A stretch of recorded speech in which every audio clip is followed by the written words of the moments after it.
Giddugal Oromiyaa lixa shaggar aanaan bootti waraanni mootummaa Itoophiyaa manneen uummata nagaa gubee mancaasuuf saamicha gaggeessuu itti fufeera.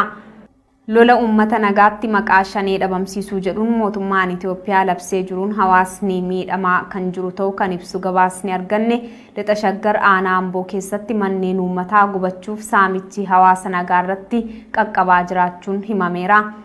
Akka kanaan amajjii 10 barkuma 2023 lixa shaggar aanaa Amboo ganda Goommoo Saaxootti qotee bulaa tokko jala mana 3 gubuun qabeenyaa isaanii saamuun gabaafameera.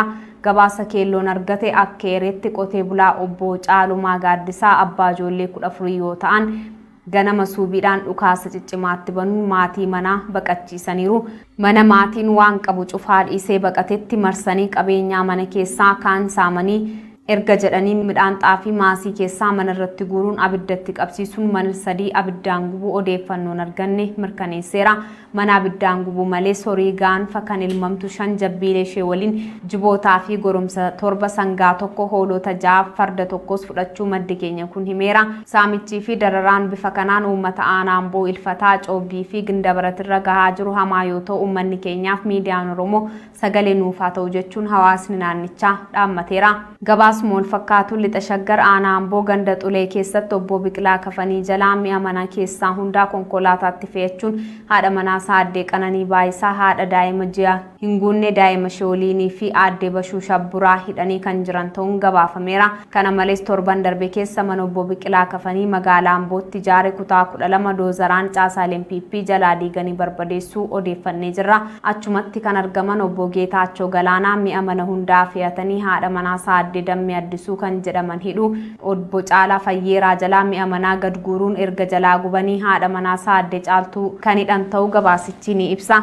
Naannichatti tibbana waraanni mootummaa Itoophiyaaf caasaaleen isaanii akka gurguddaa raawwachuu kan itti fufan yoo ta'u dabalataan maanguddoo biyyaa obbo Damisee Miruu fi haadha warraa isaanii Aadde Zawdituu Guddataa haadha daa'imaa Araasii Aadde Warqituu fi Aadde Xuree Haayiluu jedhaman qabamanii kan hidhaman ta'uu odeeffannoon arganne mirkaneesseera.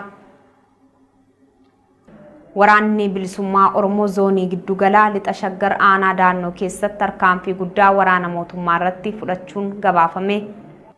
Tibbana lola jibbaataa jechuun Oromiyaa keessatti mootummaan waraana guddaa kan bobbaase yoo ta'u waraanni isaa kun garuu bakkoota hedduutti ajjeefamaa fi booji'amaa jiraachuu hawaasni ijaan arguuf waraanni bilisummaa Oromoo gabaasuu itti fufeera. Akka kanaan tibbana jechuun amajjii 11 barkuma 2023 waraanni bilisummaa Oromoo godina lixa shaggar aanaa daannoo keessatti tarkaanfii waraana mootummaa irratti fudhatee loltoota PP dhibbootaan lakkaa'aman ajjeesuuf dhibbootaan madeessuun gabaafameera. Lolli kun godina Shawaa lixaatti kan argamtu aanaa daannootti dheengaddarraa eegalee hanga guyyaa kaleessaatti gaggeeffamaa turuusaas maddeen ibsaniiru. Sakattaa waboo jechuun mootummaan humna waraanaa guddaa kallattii lamaan garasitti bobbaasuu hordofee kan eegalame lolli kun caasaa fi qaamolee mootummaarra hubaatii guddaa dhaqqabsiisuun eerameera. Mootummaan waraana bilisummaa Oromoo naannicha keessa socho'an buqqaasuuf loltoota kumaatamaan lakkaa'aman kallattii adda addaan seensisuun gidduu galfatee rukutuuf yaalii taasisus haleellaa waboon qolatamuu akka danda'e himameera. Kanaanis waboon marfama waraana mootummaa cabsuun qondaalota waraanaa dabalatee loltoota mootummaa dhibbootaan lakkaa'aman fixuuf booji'u akkasuma hidhannoo waraanaa hedduu irraa hiikkachuun injifannoo guddaa waraana mootummaa irratti argachuu beeksiseera. Lola kanaan waraanni mootummaa 400tti tilmaamamu ajjeefamuuf waraanni mootummaa 550 caalu madaa'uu isaanii waraanni bilisummaa Oromoo beeksiseera. Meeshaalee waraanaa hedduu qaama mootummaarraa dhuunfatamuunis gabaafameera. Injifannoo waraanni bilisummaa Oromoo ibsataa jiru kanarratti qaamni mootummaa akkuma kanaan duraa callisa filatee kan jiru haleellaa kana laalchisee waan dubbatan hin qaban. Ta'ullee kibba Oromiyaa Gujii lixaa keessatti mana hidhaa godinichaa cabsuun magaalaa Moyyaalee keessaa torban darbe keessa waboon hidhamaa eegsisuu qaamoleen mootummaa amananiiru. Maanguddoo ganna 75 obbo Dhaqqabaa Waariyoo umrii isaanii irra guddaa mana hiraarsaatti dabarsan ammas qabamanii hidhamuun gabaafameera. Yoo xiqqaate marroo 30 oliif mana raarsaa impaayera mootummaa Itoophiyaatti deddeebifamuun qabamanii hidhamuun isaanii kan himamu maanguddoon Oromoo obbo Dhaqqaboo Waariyoo Shaashamanneetti ammas qabamanii hidhaman. Maanguddoo Oromoo kana maqaa ilaalcha siyaasaa Itoophiyaa bara dhufaa darba hin deeggartu jedhuun hidhaa fi raarsaa irra gahaa tureen ilmaan jaallatan dhabuu miidhaan qaamaa qabeenyaaf qorqalbii irra gahaa tureera. Haalli dararaa isaanii irra ga'u kun itti fufuudhaan ammas sirni Oromummaa dhabamsiisuu qofaaf hojjetu mootummaan Itoophiyaa maanguddoo kana badii tokko malee qabee dhuusaa odeeffannoo keelloon argate ni mirkaneessa. Maanguddoon kun waggoota afuriyaas erga PP'n aangoo dhuunfatee marroo hedduuf qabamanii hidhamaniiru. Ammas maanguddoon obbo Dhaqqabaa Waariyoo jedhaman jiraataa godina Arsii Lixaa aanaa Shaashamannee magaalaa Kuyeeraa yoo ta'an waraanni PP har'a ganama amajjii 13 bara 2023 badii tokko malee mana jireenyaa isaaniitii qabuun waajjira poolisii magaalaa Kuyeerratti hidhanii jiraachuu odeeffannoon arganne ifoomseera. Ilmaan Oromoo irratti duulli hidhaa firaarsaa cimee akkumatti fufeetti jiraachuu kan ibsudha. Gabaasni nu qaqqabu.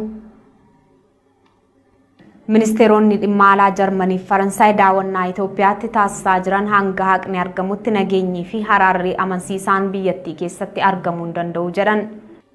Ministeeronni kun kaleessa Finfinnee kan seenan yoo ta'u dhimmoota adda addaa irratti marii taasisu jedhamee eegamaa tureera. Keessattuu haala nageenya biyyattiitti siqeenyaan hordofuu akka malan eegamaa tureera. Haaluma eegame kanaan qondaalonni biyyoota Awurooppaa kunneen wayitaa Itoophiyaa daawwatanitti ministeera muummee Itoophiyaa Abiyyi Ahimad waliin adeemsa marii nageenyaa faraaraa mootummaan federaalaa fi TPLF itti jiran irratti mari'ataniiru. Akka ministeeronni kun jedhanitti wayitaa qaamoleen wal waraanaa turan gara nageenyaatti ce'uuf adeemsa irra jiran kanatti mallittiin dhiittaa mirga namoomaa fi yakka yeroo waraanaa raawwateef haqa barbaadan jiraachuu qaba.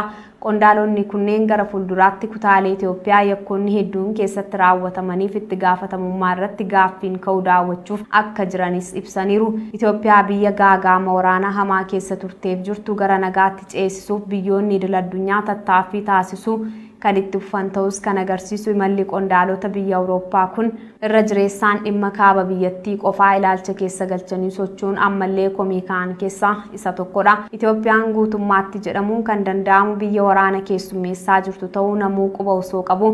Addatti Oromiyaa keessatti waraanni guddaan adeemsifamaa jiru ammallee xiyyeeffannaa qaamolee lixaa dhabuun mufannaa akkuma kaasetti jira. Haala kana ilaalchisuun dheengadda xalayaa banaa gamtaa Awurooppaa fi Ameerikaaf kan barreessan gamtaan hawaasa Oromoo Jarman dhimma Oromiyaa keessaa jaarmiyaaleef mootummoonni idil-addunyaa xiyyeeffannaa kennuu fi akka qaban gaafachuunsaa ni yaadatama.